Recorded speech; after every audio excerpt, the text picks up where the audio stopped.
For more perspective on this, I'm joined by Maryland Democratic Senator Ben Cardin. He's the chair of the Senate Foreign Relations Committee, presided over Netanyahu's address in place of Vice President yesterday. Senator Cardin, good to see you, sir. What's your reaction to the speech? I mean, it did not go over well with a lot of your colleagues in the Democratic Party.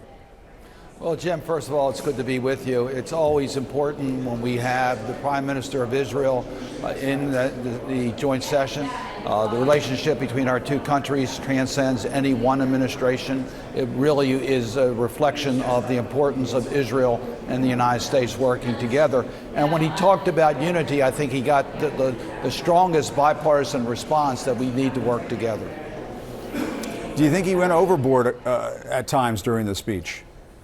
Well, at first I was pleased that he started with the hostages. We need to get the hostages released. We need to get a ceasefire so we can get humanitarian assistance into Gaza, which is desperately needed. So I was pleased that he harped upon that. We certainly agree with Israel's rights to defend itself. We know Hamas should never have taken hostages and should release them immediately.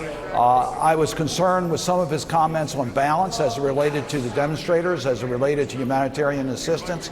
But by and large, I think the point that needs to be emphasized is that we need to move to the next chapter, and that is peace between the Palestinians and the Israelis with responsible leadership and with no Hamas. And do you think Prime Minister Netanyahu is a reliable partner when it comes to finding peace?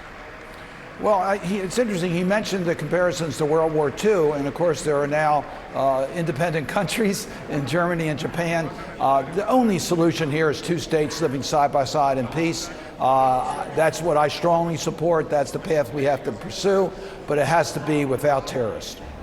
And a number of your colleagues, including the former House Speaker Nancy Pelosi, skipped the speech. Congresswoman Rashida Tlaib held up a sign that said "war criminal" during the speech. Your reaction to all of that?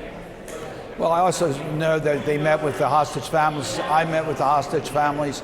I was again pleased to see that we put the focus on getting the hostages released. I know we're close to that right now. The Prime Minister mentioned that. We've heard from the administration that these negotiations are really close. I think if we can get the hostages released, if we can get to a ceasefire, I hope that we'll be able to move forward in a constructive way in the region. And what is your response to the Prime Minister referring to protesters who have been demonstrating against the war in Gaza as, quote, Iran's useful idiots?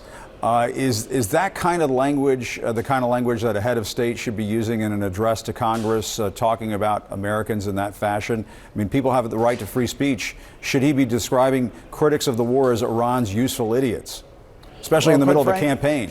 Yeah, quite frankly, I believe strongly in the right of those who disagree with our views to be able to peacefully protest. They have to respect the rights of others. What we saw yesterday at the train station was irresponsible, horrible, and wrong, and needs to be condemned. The burning of the American flag, things like that, have no place in a peaceful demonstrations. But I think characterizing all protesters as pawns of Iran is just wrong. But I do recognize that some of these protesters have gone overboard and need to be contained. All right, Senator Ben Cardin, thank you very much for your time. We really appreciate it. Thank you, Jim.